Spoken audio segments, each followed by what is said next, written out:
Welcome back, everybody. Unenforced summer break, but needed. I'm back and ready to go and bring you all the sporting news and all the sporting headlines, in my world anyway. Quite a lot went on. A lot is currently going on even as of today. But listen, let's jump straight into the Premier League. Obviously, the last video I did was Premier League preview. And after 2 weeks, I mean, there's a lot that's been as advertised, as my favourite saying on here, and some that we didn't expect. Obviously, some transfers have helped and hindered that. Obviously, opening week, Brentford jumping straight in, beating Arsenal. That was pretty good for them. Nice to see them, well, first time in the Premier League period, and then they go and beat Arsenal. I think it was a good one for them to get, certainly in week one. Week one, Friday night, under the lights, new stadium, Arsenal, not really sure what they're going to do. They lost Aubameyang and Lacazette to COVID. They chucked their team out there and they got beat quite comfortably.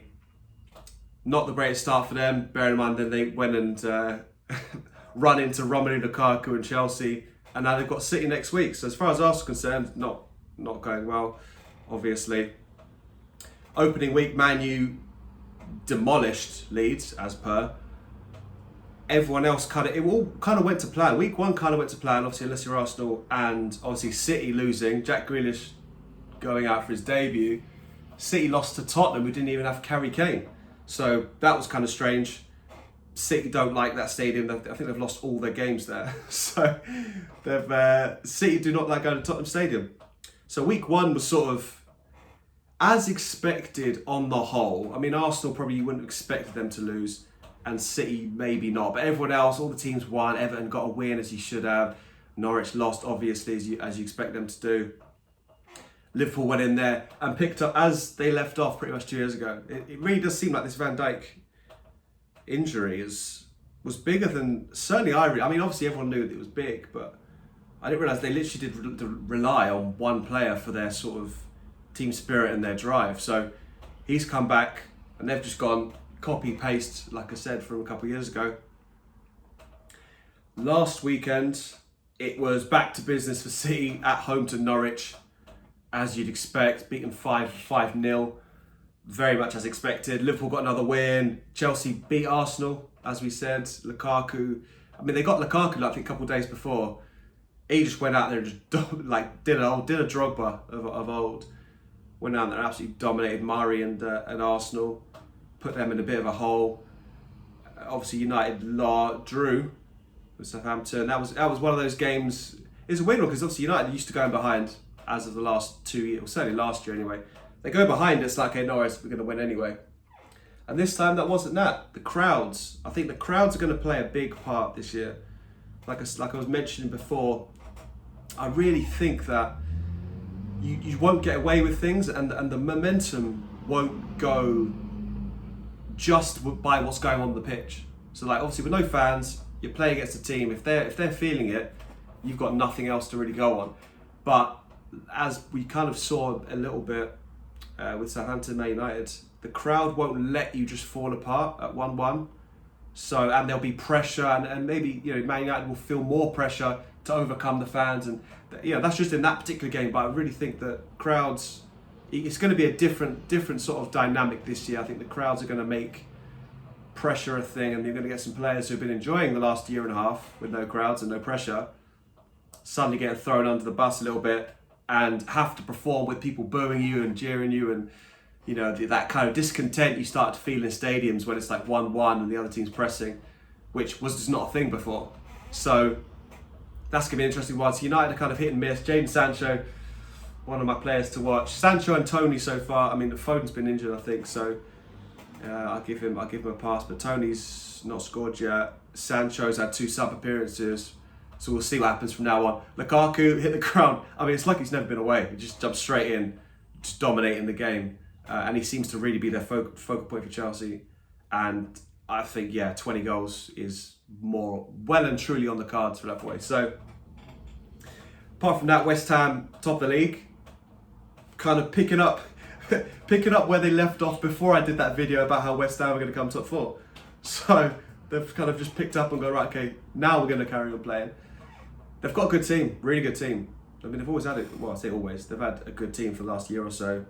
Now they're actually playing Benrahma and not having him on the bench. You know, that's a good sign. Antonio scoring goals now. They got Soufal Rice. They got a good team, like a good team. They'll get, you know, I think top 6 would be great. I mean, it's similar to last year, to be fair. I mean, top 4, even now, should still be as it is now. But, you know, between Tottenham, Leicester, West Ham, for those 4th and 5th spots, it depends on who can keep it going. I mean, West Ham aren't in Europe. I think they're in Europa. Obviously, Tottenham qualifying for the Conference League this week, so they're going to have some midweek games. I think they're going to play their guys in that. Well, they might when it gets to the business end. They'll play their guys, but I mean, Kane did play on Thursday, but I think, yeah, they're not really going to exhaust all their resources trying to win that competition. Certainly in the early rounds, if you go out, it's kind of no skin off their nose, to be fair. But so outside of the actual on the pitch stuff. Mbappe's, they've had 2 bids now. Real Madrid have had 2 bids for Mbappe. He will probably go, given that they're ramping it up now.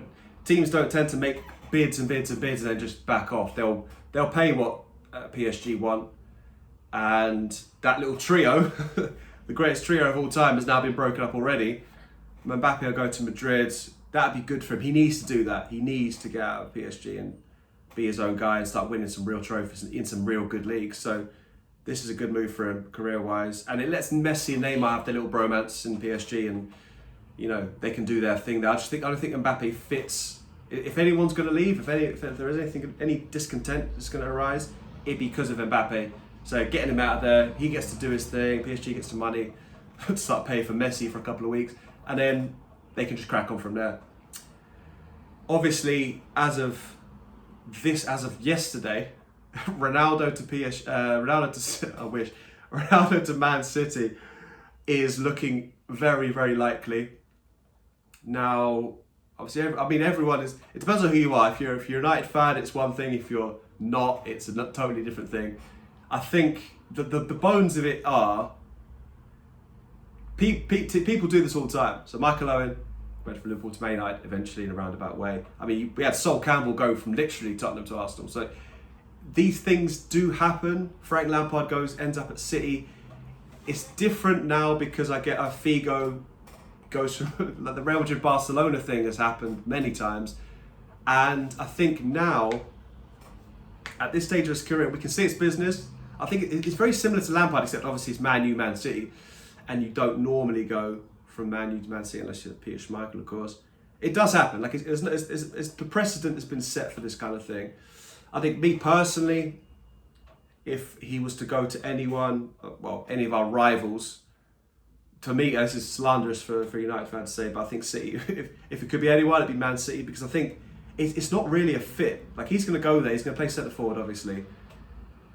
It's going to be tough. Team chemistry is going to be zero in that team. Like, you've got these people, they're already mercenaries. You've got Ronaldo up there who's going to demand the ball, demand goals. You just got Jack Grealish. You've got Sterling, Mahrez, Bruyne, Rodgers. It's sort of like, where's the team? Like, De Bruyne, I mean, it's gonna work. I think it's gonna work. Like, if Ronaldo goes there, he'll bang goals in. But I'm not sure he'll get an easy ride. I think defenders, certainly in the Premier League, they're not going to give him as much space. So I'll be first. I'm interested to see. That's my analysis of it. I'm interested to see it because I think obviously he's one of the greatest, top 3 greatest players of all time. One of United's greatest ever players. Now he's going to Man City to kind of maybe do a year or 2 years. Who knows? Like, it is very much square peg round hole, but nobody else is going to take him. He wants out of Juventus, as we thought at the end of last season, even though they are in the Champions League. He wants out of Juventus. PSG obviously don't want him. There's a lot of musical chairs going on behind the scenes that nobody's seeing, and we're only seeing the results of that. So Haaland, Kane, Mbappe, Messi, Ronaldo, even Neymar to an extent. There's a lot of jockeying behind the scenes, all the agents and clubs speaking, and then we're seeing the end result is Messi needs to leave because of financial reasons. Haaland hasn't gone anywhere. Kane hasn't gone anywhere. Ronaldo's going to go to Man City. So people, obviously their second choice and third choice, everything that's happening now is lastminute.com. This hasn't been like planned from the beginning. Otherwise Ronaldo would have gone at the start of the summer. You don't, mid-season, if you can help it, when the season's already started, you don't want to be trying to move. Like Kane coming out and saying, I'm not leaving, it's like, okay, cool. That's because City have said no to 160 million, or Levy wanted too much money and nobody else wanted him, or Man U are going to wait till next year, because next summer, obviously Haaland can go for half the price, which is good. Lewandowski wants out as well, and Harry Kane will leave as well. So between those three guys, they're all going to probably go to the Prem, or they're certainly going to leave their clubs at the minute. So it's all very much sort of jockeying for position. Everyone's sort of not really wanting to show their hand too early. But Ronaldo's City is it's wild. It's wild. I mean, there's a few other teams I would hate him to go to, but Man City, it's just straight. It's just a business decision. You kind of look at it and think, boy, if you have to, I guess. It's sort of like, I guess, you know. I mean, honestly, the pain is, well, I wouldn't say it's pain. It's just strange. It'd be bizarre to see him out there and see each other. God forbid when he comes to Old Trafford, that's going to be like, he knows. I think, to me, my final word on it is, he knows his link with United, Ferguson, and the United fans, how much he loves United, blah, blah, blah, how much we brought him in. And if he's still willing to go to Man City, that means he's obviously weighed it all up in his head, and that's the best move for him. And I can't hate that. Like, that's just my I can't hate it, because I think, you know, he needs to get out of Juventus. You know, would he sacrifice himself and go to someone terrible, or stay at Juventus even though he wants to leave? So, you know, is what it is. Draw a line. I expect next time I talk to you, Ronaldo's signed for Man City. So we're gonna have a bit of fun this season. This season's gonna be fun. This season's gonna be fun. It's fair to say it's gonna be very fun. The FedEx Cup playoffs have begun in the Gulf, which is sort of the end of season. For those who don't know, it's kind of the end of season thing. All year long, they obviously play all their tournaments as a regular season as they do, and then they all build up points throughout. It's kind of like it's like a world, not the world rankings, but they get points for every tournament they play and all the performances throughout the season. And then right at the very end of the season, the top 125 players in the rankings start the FedEx Cup playoffs. So they all go to the first tournament, which is called the Northern Trust. And then that gets whittled down to the following week, which is this week, the BMW Championship, which is just the top 70. So we lose the first 55 in that first tournament, and they all build up their points, come to the BMW, and then the final tournament is called the Tour Championship, which is the top 30 only. So it's sort of like it's kind of like an NBA sort of model, like an American sports model, where they go, right, cool, everyone build up their points throughout the season, and then we'll just whittle it down, and there's going to be one FedEx Cup champion, which is a $15 million prize fund, which I think that's kind of where the origins, 15 years ago? 14 years ago, in 07 when it first came out, was big money, big prize money, like you pay for $15 million cash fund. It's like a big, it was very much money driven. It's still money driven, and it will still never be as prestigious as a major championship, but it's one of those things, like if you can't win the majors, the FedEx is a pretty good one to win. So Tony Finau finally won a proper golf tournament. He won a tournament in Puerto Rico before, but that's when all the good guys were playing another tournament. So Tony Finau, the nearly man, has finally won a big tournament, and he held off John Rahm, who was the leader after 50 holes, which was very surprising because John Rahm is the best player in the world for sure right now. He's kind of grabbed that number one position. And you wouldn't have thought he would have collapsed. He didn't collapse, but he made some mistakes, and Finau just held strong and got that one done over my boy Cameron Smith, who I've been a big fan of since I picked him for the Masters, and he almost won it. So Tony Finau's back. John Rahm is leading the BMW as we speak with Rory McIlroy. So McIlroy he's got one or two tournaments a year in him. This might be the one. So, and he's won it before. He's won it twice before, Rory McIlroy, the overall FedEx Cup. So it's kind of like an end of season bit of fun. Well, not fun, but it's an interesting format, because normally you have just regular tournaments that you just play in the major tournaments. But this one is kind of it's a 3 or 4 week progression, kind of a culmination of a whole season's work. So there is a bit of history to it. It's not just like a quick money grab. You play the whole season, top 125, so the best of the best play, and then the best player again, and then the top 30 who, the best and the hottest in terms of form, play the final one, and they try and win a whole lot of money. So very interesting format. I've always really enjoyed watching the FedEx because it kind of adds some interest week on week, because normally each tournament doesn't really matter towards the last. Even major championships, it's just one major this weekend, and then next week going off to Houston or something. But this one, week 1 matters towards week 2, matters towards week 3. It's the only one of its kind, which does make it quite interesting for me. So yeah, FedEx Cup is ongoing. Speaking of ongoing, the Formula One's back finally. 3 weeks off, and I think the effect I was talking about before, in terms of everyone take 3 weeks off to exhale, I think that's worked. I really think that everyone sort of, especially after how Hungary finished with all the crashes, I really think that now with all that time off, it's very much a reset. Like, first half of the season's gone. Now we've got a sprint to the finish. Literally, we've got 5 races in 6 weeks, which is a lot. Logistically, energy-wise, given that Lewis Hamilton was struggling with, well, he said he was struggling with long COVID, or he thought he was anyway.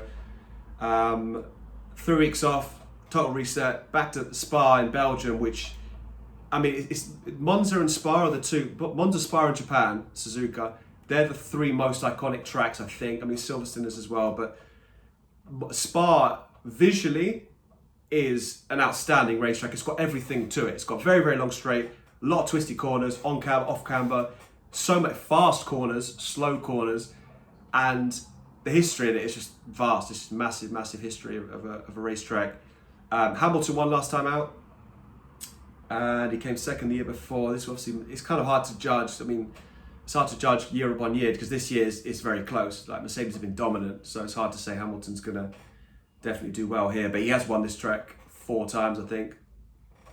Verstappen's never won this racetrack, and it's going to be kind of rain on off throughout the weekend. So, I mean, I actually don't like the rain. I don't know where this sort of, it must be casuals, where this kind of this love for rain came from. It's so, there's so much danger. Like, I guess that's probably what it is. It looks fun. It's interesting to see, but as last week proved, people just crash all the time, and there's red flags all the time. We get safety cars. I'd rather see a dry race where you get pure pace, like France or something.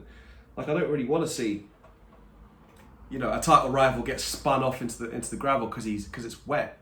It's so random, and I think it's kind of, there's some fun to it, but I think overall, I want to see the best drivers win because it's dry and they've got the best car they can set up for, not like who can keep it on the dry. I mean, over the course of the season, you need to be tested in all terrains for sure, and the wet races often do bring up some random results.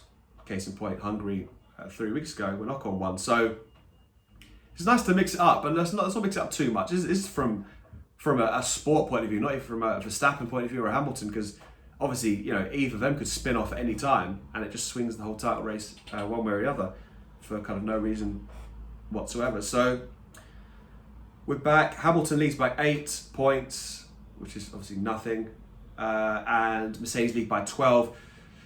So these next 6 weeks are going to be where it's the pendulum is going to swing heavily. So you're going to get upgrades, you're going to get maybe some grid penalties, because for those of you who don't know, it's obviously everyone gets 3 engines per season, rather than, because obviously if you have teams with the most money get to throw the most resources at it, and obviously if there's unlimited engines, the bigger teams will just get loads of engines, they just go a new engine every week. So to bring the costs down, they've gone, right, everybody from Mercedes all the way to Haas has to have 3 engines in a year. So everyone moved to their second engine a couple of weeks, I don't know how many races ago now, somewhere, I think Baku, they went for the second engine. Now, because Verstappen and Perez now have both had big crashes, their second engine is now broken. So they're now on their third engine. So if you take more than 3 engines, you get a 10 place grid penalty. Or you go straight to the back. It depends on how many elements you change. So Verstappen and Perez can't afford any more damage. Well, they're going to have to change their engine because you can't run it for half the season. You're going to have to take a grid penalty. So somewhere towards the end of the season, Verstappen and probably Perez will take a grid penalty. So where they take that, it's unclear. But there's going to be at least one race where Verstappen's going to start either at the back or pretty close to it. So that's obviously an unintended benefit, obviously, from Mercedes' point of view anyway, of the crashes Verstappen's had, which have been not his fault, but it is racing. Crashes do happen, especially when you race wheel to wheel, and you get 20 cars going into one corner when it's kind of wet dry, and it kind of happens. But it is unfortunate, because in a championship battle like this, you just don't want crashes to decide it. But crashes do decide world championships, and big moments do decide world championships. I mean, Hamilton was going to win the world championship 2007, and he skidded off on a wet track in Japan. It's the gravel. So these things do happen, but you'd rather they didn't.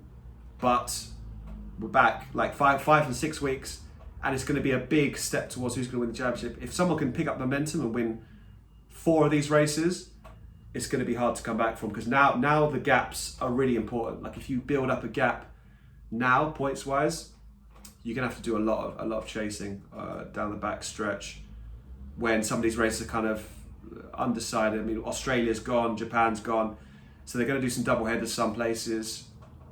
They'll get 23 races in there for sure, but we're past halfway now, or round about halfway, and we've got a lot of races in not a lot of time before we get to Abu Dhabi in December. So yeah, we go again. It's going to be strap in, because it's going to be, hopefully it's going to be as exciting as the first half, because the first half is unbearable at times.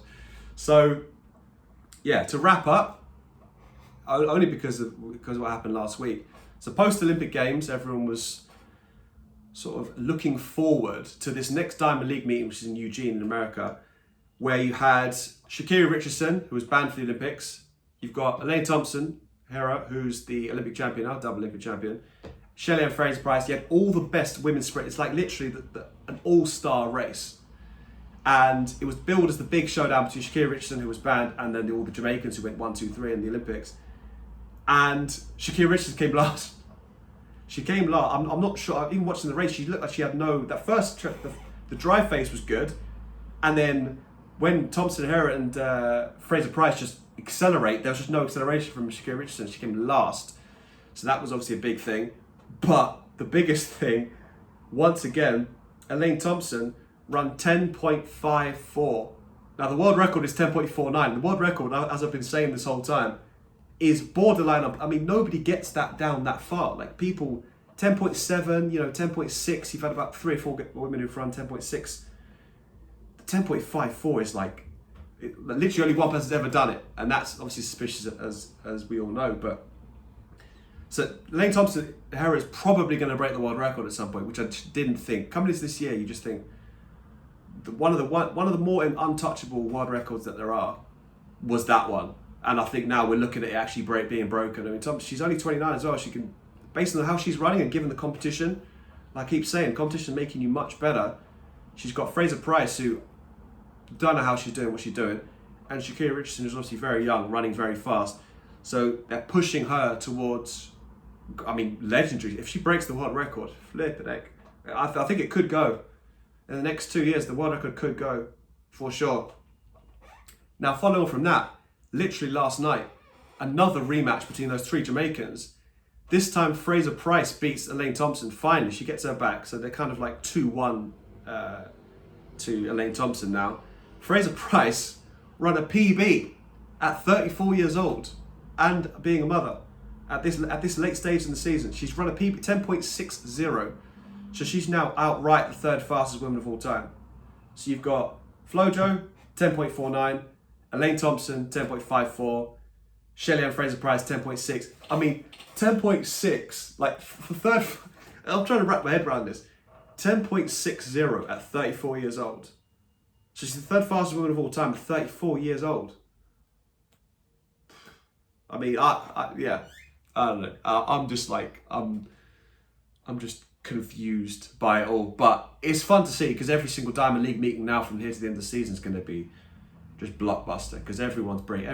I feel like the standard is just like, everyone's just absolutely dominating. The people, there are some superstars coming to the fore. Like Usain Bolt's kind of gone away, and some superstars are coming to the fore. So yeah, coming to very much to the forefront. Yulimar Rojas almost came about 7 centimeters away from her triple jump world record again. Ryan Krause is like, there's people who are just dominating. So he's a shot per broke the world record this year. He's just miles away. Like, hit those two, Rojas and Ryan Krause, are miles away from their competitors in their respective events. And I think there's definitely, like I said, with Usain Bolt going out there, there's a big space now for more superstars to emerge. And I think breaking world records helps. Like, if you're a world record holder, especially now, it does help. You know, Carsten Wellham and those guys. Yeah, you break world records, it does help for sure. But athletics is gonna be interesting now, certainly for the rest of the season, and then into the World Championships next year. So yeah, this ain't over. So we'll get plenty more of that on the chat, and maybe some breakdowns into those events and see what's what. So yeah, appreciate the patience, my little absence. So be back next week, of course, wrapping up what happened this weekend in all the sports, and I will see you then.